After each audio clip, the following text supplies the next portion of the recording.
Hey folks, welcome back to Only the Best Fantasy Novels. My name is Robin, and today I want to talk about Guy Gavriel Kay's The Summer Tree, which is the first book of the Fiona Var tapestry. And I'm slowly but inexorably making my way towards the end of everything Guy Gavriel Kay has out that I haven't read as yet. Yeah, so this is kind of bittersweet. But anyway, The Summer Tree. This is his debut, by the way, and this is GGK's take on the whole Lord of the Rings, Narnia, that kind of thing. This is his version, his version of those stories. And what it essentially is about is this mage who recruits 5 University of Toronto students to this magical world, Fiona Var, which is described as think of it as like the prime world, the world where from which the one true world from which everything kind of stems and radiates outward from. And of course, there's a threat and all the political threats and all of that going on, and the evil dark lord. You know the shtick. I'm not telling you anything new. So essentially, he does LOTR with the twist of recruiting children similar to mine. Well, you know it. I'm not going to get into that. So, what does this book get right? First of all, for a debut novel, GGK's writing is what you expect from GDK. Just absolutely wonderful prose. Like, it's rare to see a debut written at this caliber.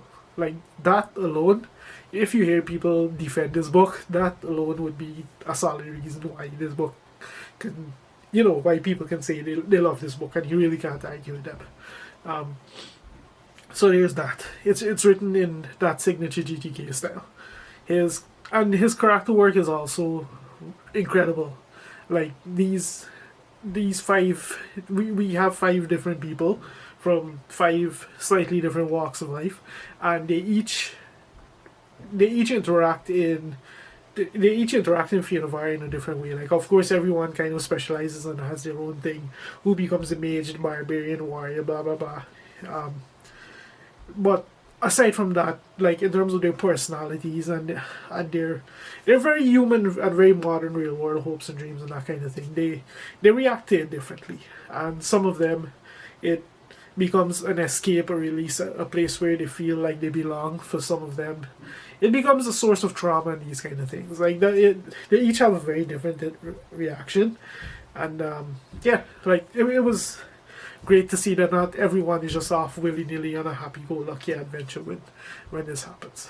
And of course, this being GGK. There's just some brilliant imagination on display here. Like, Fiona Var is an incredibly rich world, and as the story unfolds, like there, if you hear people talk about how this similar can be like Elf Bible, GTK also, you can also say that GTK must be a fan of the Silmarillion with the kind of world building that he does in here.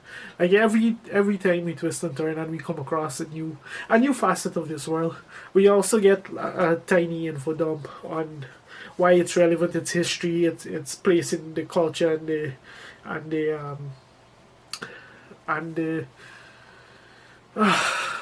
its place of relevancy according to modern terms and all of that. Like, the shtick. Like, this is 80s fantasy.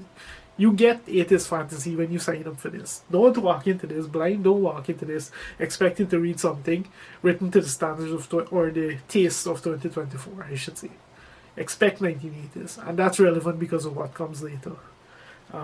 So yeah, incredible writing style, prose style, as we expect from GDK. Great character work. Great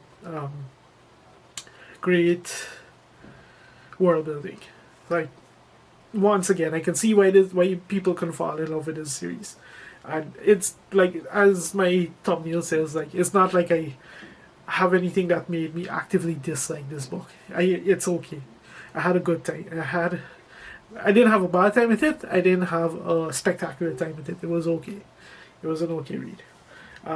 Now to get to the stuff that doesn't quite work for me. First and foremost, this book is written in the 1980s, and it's riddled with all the problems of 1980s fiction. So, of course, there's the gratuitous sexual assault. There's actually 2 different instances of it in this book.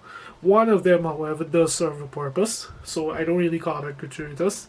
There's another one that there's just no justification for, or no explanation, and it's almost comical in the form that it takes. Not that there's anything funny about that, but anyway, so there's that, and of course there's the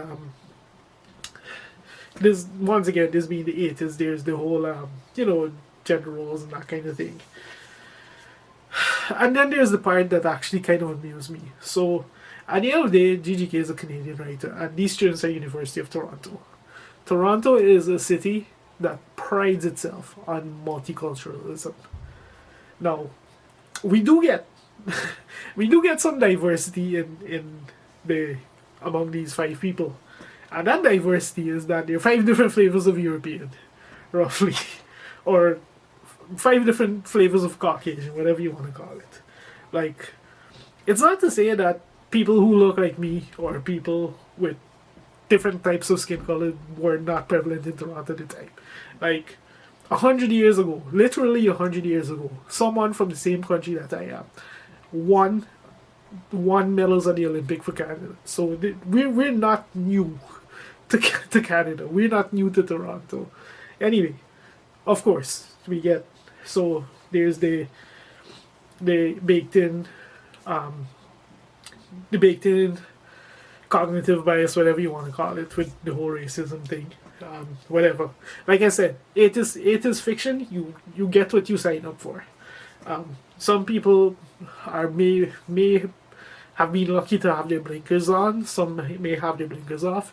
I don't hold it against them, because if you've, as a fan of GGK who's read his current and his later works, like, clearly he's moved well past that whatever his thought process was at the time. Anyway, so there's that. Honestly, those are pretty much the only negative things I can say about the book. Like, it's essentially a story inspired by Lord of the Rings, his take on the whole Lord of the Rings style, whatever, and that's exactly what you get. You get a relatively fast-moving plot with a lot of political intrigue, a few random battle sequences. One thing I did like about it is that the threat that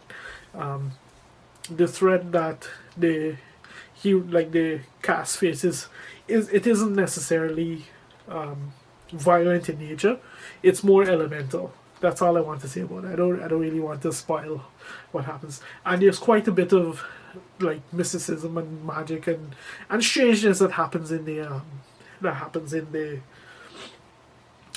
over the course of the book. In addition to that, one thing I did want to point out about the world building is that whereas Lord of the Rings is infamous for drawing on Norse and whatever, like GGK, he spread his net wide when he drew on his inspirations. Like, there's quite a few different sources I was able to pick out here, and I did spot some influences some Arthurian influences, 1 or 2 minor things that I was told become much more prevalent later on in the series. And then there's some more pagan stuff like the Wild Hunt and that kind of thing. I think the Wild Hunt is pagan, at least. Anyway, so that's kind of like the kind of things that are baked into this book. I think there was also a sequence that reminded me of Beltane in this book. Was it this one? I think so. Anyway, you get the idea. We're talking like pre-Christian religion and mythos and that kind of thing. So because of all of that, and of course GGK puts his own signature twist and style on things, it's an okay read. It's not the worst thing I've ever read, and honestly, even bad GGK, and I don't call this bad by any means, even if you were to write a bad book, I think I would still enjoy it quite a bit more than some of most writers' average books. So yeah, that's my take on the Summitry. If you're interested in it, give it a shot. Go in with your eyes wide open.